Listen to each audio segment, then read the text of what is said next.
I cannot even tell you how excited I am about today's guest, stepmom and CEO extraordinaire, and I know you are going to love her just as much as I do.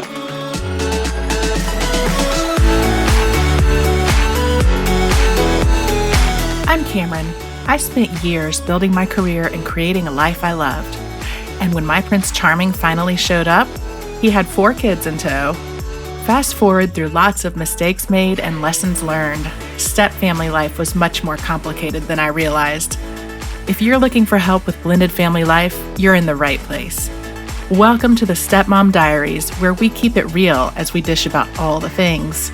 This is your weekly dose of blended family inspiration and encouragement. You're not the wicked stepmother, so let me help you find your fairy tale ending. Come on, let's do this.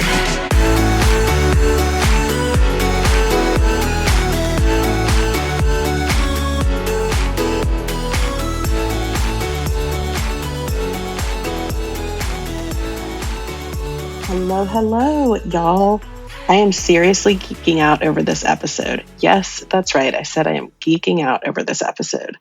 So I have to tell you, one of the very first women I started following when I started my business was today's guest, Amy Porterfield. She has since become a business mentor and has inspired me so much in my business in the last few years. And y'all, she's a stepmom. So she has gone through the same struggles that we have all gone through. And when I started this podcast, she was literally on my list of dream guests. So you really can say that having her on today is a dream come true for me. And I know you're going to love her too.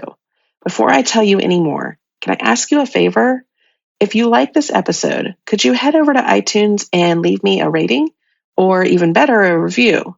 You can find a link in the show notes at thiscustomlife.com/episode 56. And literally every rating and review I get helps me reach even more stepmoms like you. So I really appreciate it. Okay, so if you aren't familiar with her yet, I want to tell you a little bit about my guest, Amy Porterfield. I've already told you that I completely geek out over talking to her in this episode, but she is amazing. Amy is an ex-corporate girl turned online marketing expert and CEO of a multi-million-dollar business. During her corporate days, Amy worked with mega brands like Harley-Davidson, as well as peak performance coach Tony Robbins. After one fateful boardroom meeting and witnessing the lifestyle, financial, and work freedom that an online business has to offer, Amy quickly developed her 9-to-5 exit plan and never looked back. Through her best-selling courses and top-ranked marketing podcast, Online Marketing Made Easy, Amy has literally helped hundreds of thousands of entrepreneurs turn in their 2 weeks' notice and trade burnout for freedom, income, and impact. Amy empowers women across the globe to take their futures into their own hands and find professional autonomy, independence, achievement, and success far beyond what a corporate glass ceiling would traditionally allow. Amy's work has been featured in Forbes, Fast Company, CNBC, Business Insider, Entrepreneur, and more. Amy's company has twice been awarded the Inc. 5000 Award as one of the fastest growing privately held companies in the U.S. And today, she runs her growing business from Nashville, Tennessee, where she lives with her husband, Hobie, and their adorable Labradoodle, Scout. Amy also happens to have a new book coming out this week, which we are all really excited about. It's called 2 Weeks Notice, and it's available anywhere you buy books. And if the thought has ever crossed your mind that maybe, just maybe, you might want to start your own business, you need this book. It's so good. You can learn more about Amy at amyporterfield.com. And I will put links in the show notes to her site and to where you can buy her book, which again, you can find at thiscustomlife.com/episode 56. Okay, let's get to the interview and me completely geeking out over having Amy as a guest. I hope you enjoy the conversation as much as I enjoyed having it. Amy, oh my gosh, I'm so excited that you're here. Thank you so much for joining us. Thanks so much for having me. I have genuinely been looking forward to this. When I heard about what you do and your topic with working with stepmoms, I'm like, sign me up. This is such a great topic. So thank you. Well, it's absolutely inspiring. I'm so excited to have you here because Not only are you this like hugely successful businesswoman, CEO of a multi-million-dollar empire, a business mentor of mine, and you are also a stepmom. So I love being able to talk to stepmoms who are doing it all, even though I know that that's an impossible concept. Amen to that. So I have lots of questions for you today. So first of all, I always like to ask my guests what their origin stories are. So I know a little bit of your story about how you met Hobie through his ex-wife, which I think is such a fun story. So tell us the story. Tell us how you became a stepmom, all the things. Okay. So about, let's say, 16 years ago, I was working for Tony Robbins, who's a peak performance coach. And we had a really small leadership team at the time. And so we would travel together. We became really good friends. And one of the gals on the leadership team with me, her name's Tracy. She was head of HR. And I would go up there at lunchtime and we'd chat. And she'd have a picture of her husband on her cork board. And I used to always say, "Your husband's so hot," which is very inappropriate now that I think about it. She was head of HR, but I couldn't help myself. He's so good looking. So I used to always tell her that and she would just laugh. Well, fast forward about a year later, we became really good friends and she confided in me that she was going through a divorce. And about 6 months after that, she called me up and she said, "I want to introduce you to my ex-husband. You two would just love each other." And I thought, what? But you knew I already thought he was good looking. So I'm like, do it. I can't wait. So she set us up. And the rest is history. We hit it off like immediately. And so I felt I was almost 30 years old. So I was ready to settle down and he was just everything I wanted. So we stayed really good friends with Tracy, his ex-wife, Hobie's ex-wife. But not only did Hobie come into the picture, but a little 4-year-old came into the picture as well. His name was Cade. I had met him already because he used to come into the office all the time. But now he was in my life in a totally different level. Now, to back up, I didn't ever know if I wanted to have kids. I thought I would. I wasn't against it, but I wasn't one of those girls that like couldn't wait to have babies. So my business started to take off and I realized I don't think I'm ever going to have a child, but I didn't need to. I had Cade and I loved this boy from day one. Although I will tell you, it wasn't the easiest thing I've ever done, but I'm so glad that I've had the experience.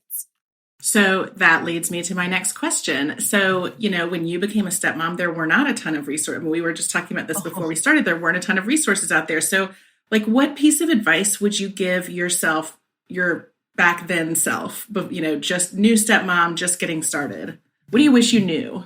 I wish that I knew that I was going to get to create my own unique experience and relationship with Cade. I wanted to be his mom. Like that sounds a little weird, I know, but I wanted him to love me just like he loved his mom. So for instance, Tracy would come over to the house. Cade was still little and he'd kind of hang on her. You know how you hang on your mom and we're talking and Cade's hanging on his mom, loving her, kissing her. He didn't have that with me. And he would leave with his mom if we were trading days or whatever, and I would cry. I was like devastated that I didn't have that relationship with Cade. And I thought he'll never see me as that. And my husband used to always tell me, just give it some time, let the relationship build on its own. But I wanted everything. Like I would go to his classroom to volunteer. I would be at all his games. I'd be there like, look all the things that I'm doing. Love me because I'm here for you. He was 4 or 5 years old at the time. He wasn't looking at me through that lens. So the advice I would give myself is let it happen organically. You show up, you love him, you do the things you want to do, but your relationship will become unique. Now, fast forward, and today he's 20, and we have a beautiful relationship. I think he respects me. I think he loves me. He tells me every day he loves me. But I just couldn't see us ever getting there because it wasn't the exact relationship he had with his mom. Well, and, I think as a society, we buy into this whole like instant family culture. I mean, I don't know about you, but when I got married, everyone was like, I've got 4 stepkids. Everyone was like, oh, you have this instant family. That's so cool. Well, okay, you have these instant stepkids, but that doesn't make you an instant family. Like it takes a lot of time, right? I mean, yes. I can't imagine 4. I really struggled with 1. So I give you so much credit. Wow. It's definitely a lot. But so you started your business like not that long after you became a stepmom. Kind of the exact same time. Yes, it was really all at the same time. That's a lot to take on. It was because I wanted to be present with this new sweet family that I had with Hobie and Cade. And I wanted to be that mom that I saw. My mom was a stay-at-home mom, so she did everything for us.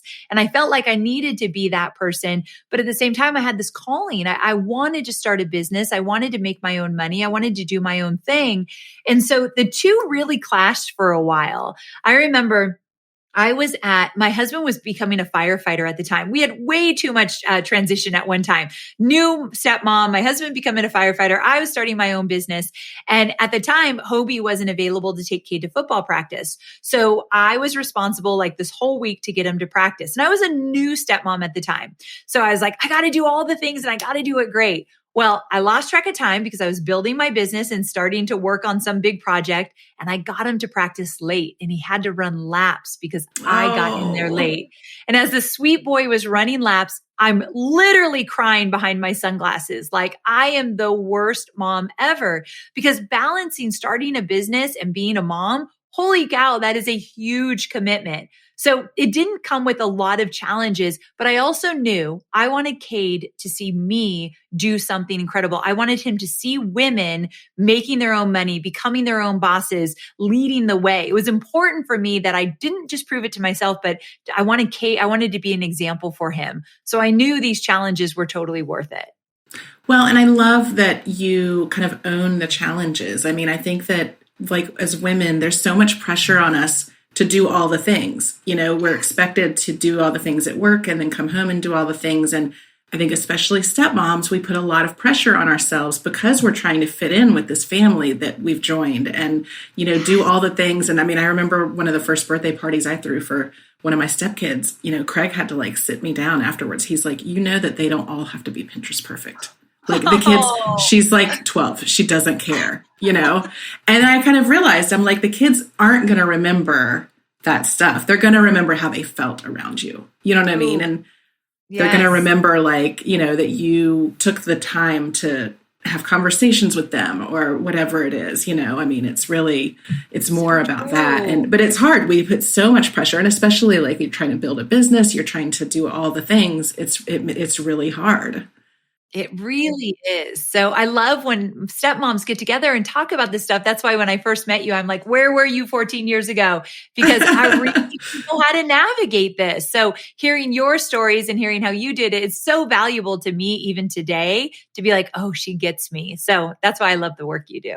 Totally. Thank you so much. And so let's talk a little bit about your business because you do have this amazing book that is like just out. It's so exciting. It's called 2 Weeks Notice. And you know, one of the things, you've been a really great business mentor to me. And one of the things that I really love is that, you know, when you help all of us that are building our businesses, you don't just give us like these vague business tips. You actually take the time and provide these like step-by-step blueprints. And, you know, and I told you before we started talking today, I mean, that has helped me in my business so much. But that's what you've done in the book too. You've really shown the readers how to design their lives, right? To achieve this financial flexibility and financial freedom. And, you know, I want to dig into that a little bit. So can we talk about unbossing?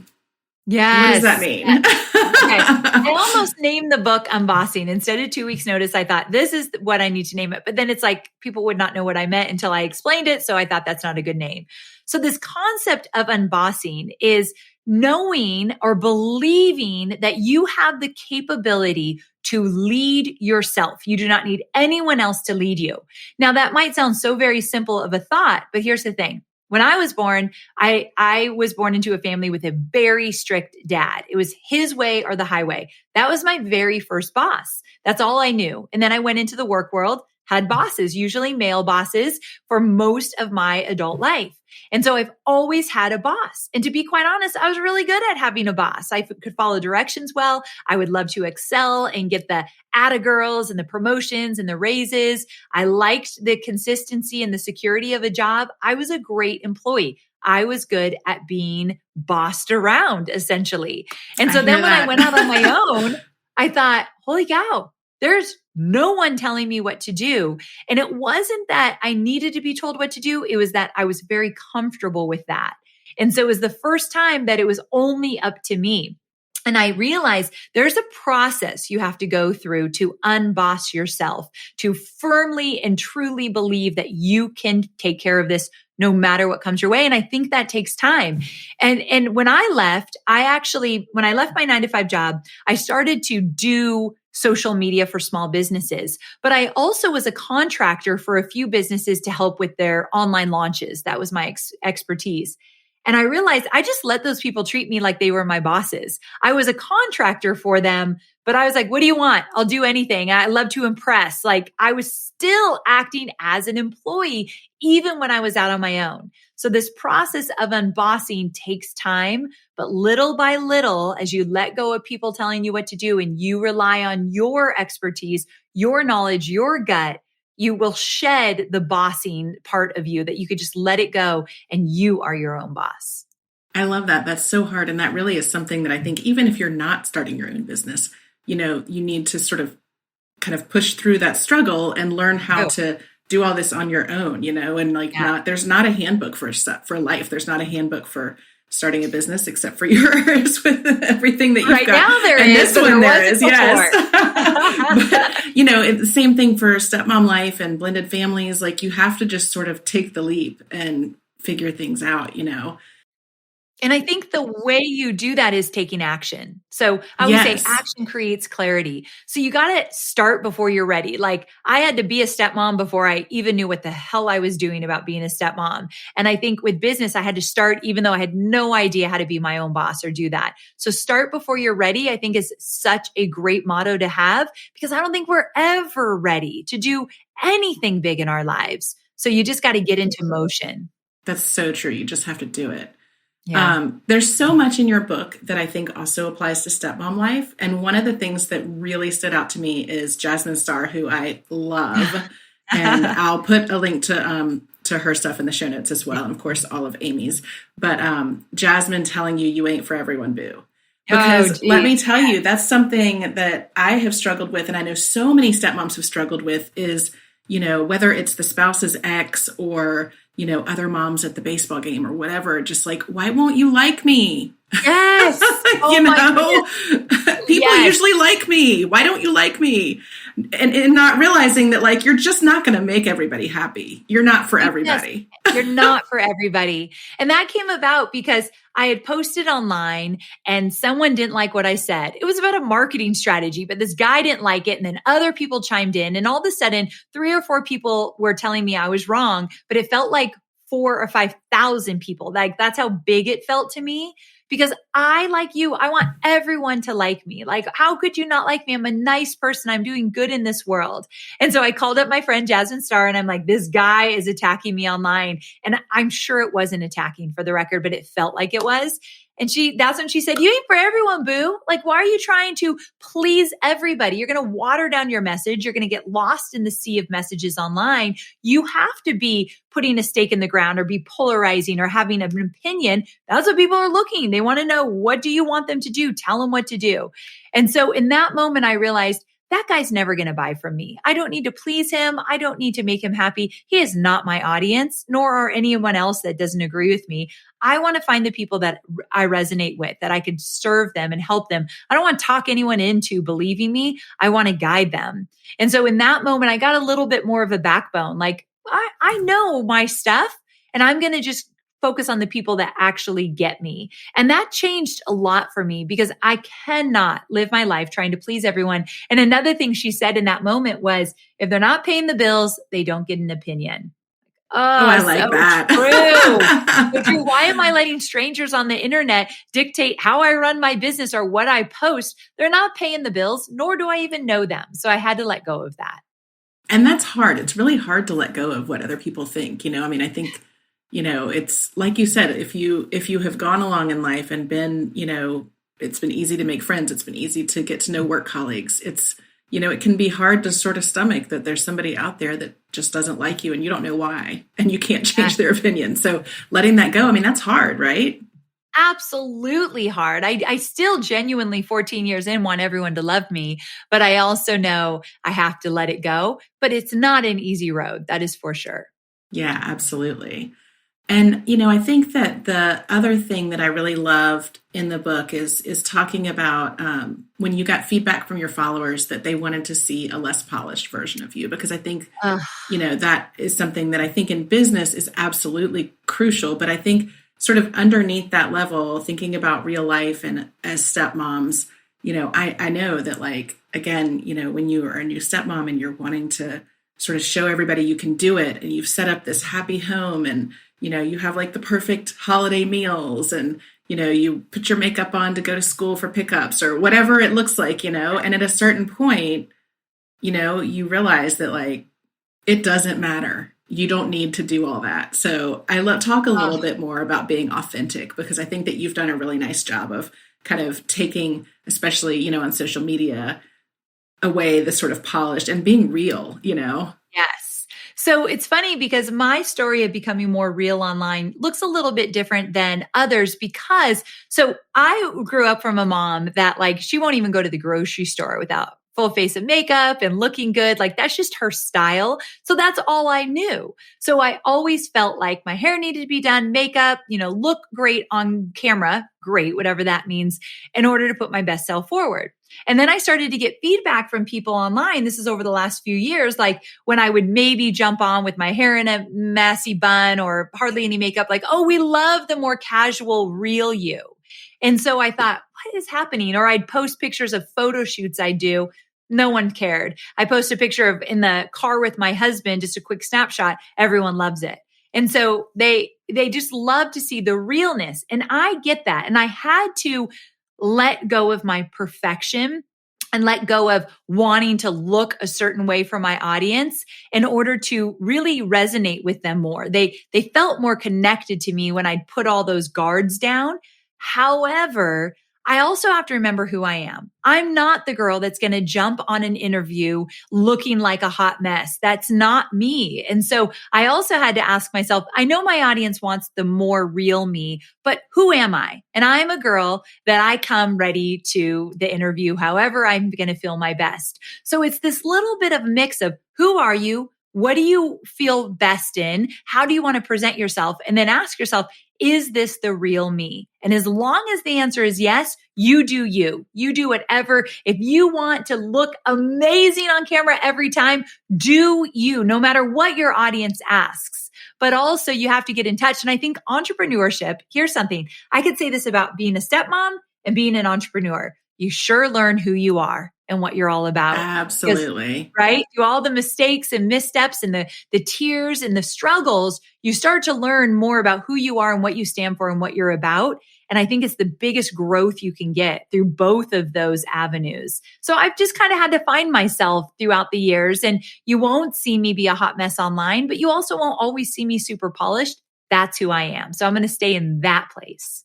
I love it. And figuring out, who you are and what you want to convey to people, and that it's okay to make mistakes. I mean, I think that, again, talking about all the pressure, we feel like we can't show any sort of failing. And, that's something I talk about a lot, is like the whole reason I got into this is because I made so many bad mistakes, Yes. But I've learned so much from them, and, they've made me who I am. And I think same with you in the business world, you only grow through your failures and through your stumbles. And the only way. Yeah. Amy, this has been just an absolute dream. Thank you so much for joining us. I can't tell you how much this is. We have totally fangirled through this. So I really appreciate it. I'm so glad we did this. Like I said, I love what you do. And there's going to be some stepmoms listening that want to quit their 9-to-5 job. They want to start their own business. And I'm your girl. I will show you page by page everything you need to do. But I think it's really special when I get to come on a podcast like this, where it's a bunch of women that get me, and I get you. I know what it feels like to make all the mistakes of wanting to be the best mom in the world when you have no clue what you're doing. I also know how lonely it can be to be a stepmom. I know you didn't ask this, but I'm going to tell you a quick story. Years and years ago, I went to a mastermind with a bunch of entrepreneurial women, and I was a stepmom at the time. I'd already met Hobie and married him. And we were getting on a plane and this woman knew I was a stepmom and she was telling this story of some challenge she was having with her kid. And we were walking through the aisle to our seats. And I look back and I'm like, yeah, like that would be hard. She's like, well, you don't get it. You're not a real mom. And I was a new stepmom and I wanted to cry in that moment. She told me I wasn't a real mom and that I didn't get it.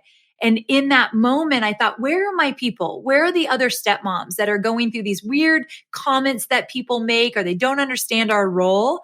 And what you're doing literally can change someone's trajectory of how they show up for their families. So when I was invited on this podcast, when I saw Stepmom Diaries, I was like, bring it on, because this is the community I want to be a part of. So thank you for what you do. And thanks for including me in it.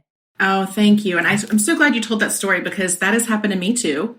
And I can't tell you, there's so many women out there that have had that or something similar happen. And to have you put a voice to it, I mean, that's just amazing. Amazing. Well, thanks for giving me the opportunity to do so. Yes. And I hope that you will all go out and buy Amy's book. If you even have a little glimmer of wanting to quit your 9-to-5 or start a business or do something outside the box, Amy is your girl, and 2 weeks notice is your handbook. So I will put a link in the show notes and go buy her book. Thank you, my friend. I appreciate you. Take care.